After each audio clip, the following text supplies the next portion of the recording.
All Friday night அது ஒரு night out மாதிரி 2 டேஸாக ஹஸ்பண்டுக்கு உடம்பு சரியில்லை, அதனால் வீட்டிலே இருந்துட்டு ஒரு மாதிரி இருந்தது.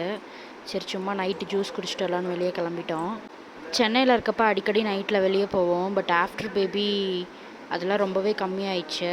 சரி ஆதிரன் கொஞ்சம் பெருசாகிட்டனால நைட்டில் வெளியே கூட்டிகிட்டு போகலான்னு போயிட்டு ஆர்டர் பண்ணது என்னமோ எங்களுக்கு தான். ஆனால் சார் தான் 2 ஜூஸையுமே ஃபஸ்ட்டு டேஸ்ட் பார்த்தாரு. இப்போல்லாம் எங்களோட ரொட்டீனுக்குள்ளே அவன் வரும்போது தான் ஆதிரன் கொஞ்சம் பெருசாகிட்டானே ஃபீல் ஆகுது.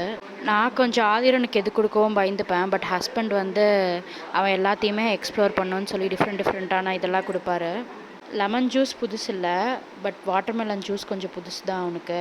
நான் எந்த விஷயத்தில் லக்கியோ இல்லையோ இந்த விஷயத்தில் லக்கி தான். நான் டவுனாக ஃபீல் பண்ணும்போது ஹஸ்பண்ட் எங்கன்னா வெளியில் கூப்பிட்டு போவார், பிடிச்சது வாங்கி தருவார். எல்லாரும் மாதிரியும் இனிஷியலாக இதுக்கு அப்போஷன் வந்துச்சு. பட் அவர் மாறல, என்னோடய விஷயங்களுக்கு தான் ஃபஸ்ட் ப்ரிஃபரன்ஸ் கொடுப்பாரு. சூப்பரில்.